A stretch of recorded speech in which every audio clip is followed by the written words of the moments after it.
Ross, a very good morning to you. Good morning, Mike. Good to see you.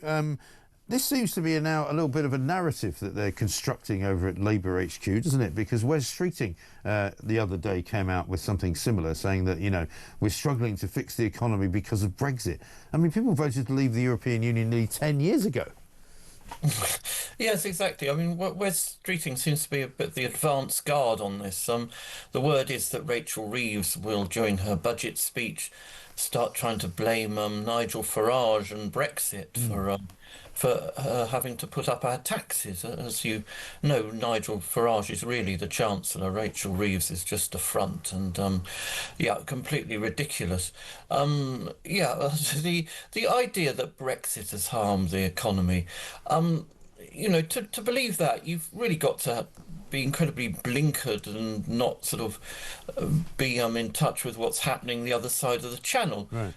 If Brexit had harmed our economy, I mean, Britain would be sort of going down the tube while the rest of the EU sort of sailed ahead without us. Whereas, you look at economic growth since we voted to leave the EU, we're about the same as France. Not great economic growth. We've been sort of a bit pedestrian, our economy, but we've grown about the same level as France has. We've grown faster than Germany has. Germany is in the middle of a sort of rather sharp industrial decline. So neither of those countries, I think, have left the EU. So why should you blame Britain's sort of lousy economic performance on Brexit? Right.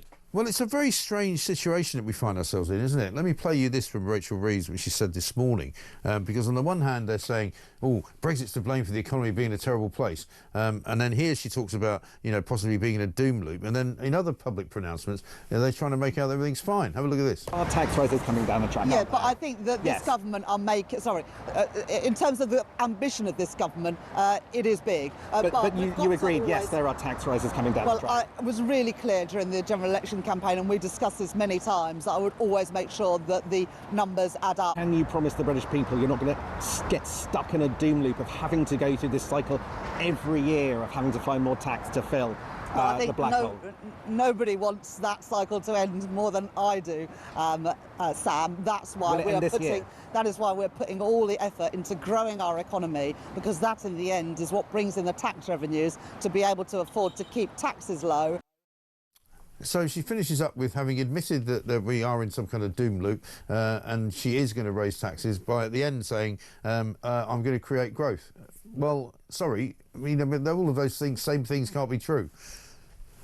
No, and, on another day, she would be boasting, Britain's got the highest growth rate in the G7. Well, if Brexit's to blame for the economy, well, how come we've got the highest growth rate in the G7? I mean, it doesn't make sense. And Keir Starmer, if you remember his conference speech a couple of weeks ago, I'd rather not. Boasting of, probably not, but he was boasting of how the government had done a trade deal with India and it managed to get a sort of reasonably good deal with Trump and his tariffs. And, of course, he didn't mention the one thing that should actually made these things possible, which is Brexit. If we were still in the EU, we'd be, we'd be thumped by the tariffs Trump imposed on the EU. We wouldn't have been able to do a trade deal with India, which the negotiations for which were begun by the previous Conservative government, by the way.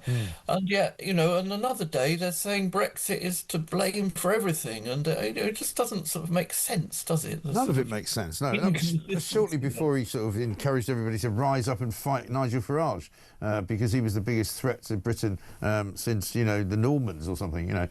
He's been very carried away these days, and I mean, I've worked out, I don't know whether you heard any of the show earlier, what's wrong with him, and I don't know whether you ever heard of this particular condition, but mythomania is something I'm thinking about writing about. We think that Keir Starmer may be suffering from it. It's a psychological condition characterised by a compulsive and habitual tendency to lie, often with no clear benefit or motive. Yeah, so he's not the only politician to suffer from that, let's say. No, it could be an epidemic. Maybe we should try and find a vaccine for it. Yes, yeah, but wind back to the sort of day after the general election, and Keir Starmer was boasting, growth, growth, growth was going to be the absolute priority of his government. And, where are we? We were sort of, we've sort of been bumping along the bottom of the growth has actually sort of, declined. We had a sort of really rather promising situation when the last government left office. Growth had sort of perked up a bit. Employment was growing strongly. And now in the year since, the past year, we've lost 115,000 payrolled positions. Yeah. I think it's 123 now, actually. Yes, and I mean, there is a very good reason for that. Is that the national insurance hike, employers' national insurance hike last budget increased the costs for employers, particularly for those employing part-time staff, because she reduced that threshold for paying national insurance from £9,100 to £5,000, which brought a lot more part-time workers into the net. Employers, supermarkets and so on, warned her that this would cause jobs to be shed, and that's exactly what has happened in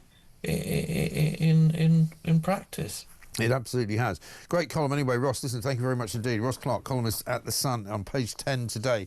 Brexit to blame for our sluggish economy, he asks. Isn't it more the fault of your policies, he says to Rachel Reeves, because G7 growth in 2025 has got the US at 2%, UK at 1.3%, France at 0.7%, Italy at 0.5%, Germany at 0.2%. So France, Italy and Germany have got a more sluggish economy than we have. Ours is pretty bad, but theirs is even worse. So if it wasn't for Brexit, ours would be even worse. Let's have a look at what is being said on the Sun Letters page. Letters from the Sun, the page where you tell Britain what to think. For more, visit thesun.co.uk. And an awful lot of it, of course, to do with Donald Trump and the Middle East. This one from Francis in Wigan, who says, love him or loathe him, you can't deny that Donald Trump gets things done. Thanks to the US president, it was great to see all the Israeli hostages held by Hamas finally freed and hugging their loved one. Watch out, Putin. You are next in Trump's eye line. Seeing Trump in action makes me lean towards voting for Nigel Farage in our country, because I think the two men are cut from a similar cloth. Anne in Sheffield says, Donald Trump is a hero. Who else could have brokered a deal to get the release of the hostages back to Israel? Certainly not our flimsy Prime Minister Sir Keir Starmer and all the other wittering heads of state. Trump gets things done, and let's hope peace can be found throughout the Middle East. And one final one from Alex in Tyne Weir. It says, whatever his critics say, Donald Trump gets results. Hence the emotional release of the 20 surviving Israeli hostages. Starmer, in comparison, was his usual feeble self, adding nothing to Trump's ambitious mission to bring peace. Yet there he was, bold as brass, at the Gaza summit in Egypt. If he had even a little of Trump's political nous, Britain would not be in the mess that it is. I think that's a very true statement. Very well said. Thank you very much indeed. Gurdeep says this. Good morning, Mike. Labour keeps running this country on a foundation of lies and gaslighting. It's unbelievable how far they'll go to twist reality while people are struggling more every day. Something has to give. This government has lost all credibility after that humiliating appearance at the summit, were an embarrassment on the world stage. Yet they still carry on as if nothing's wrong. Enough is enough. They need to go.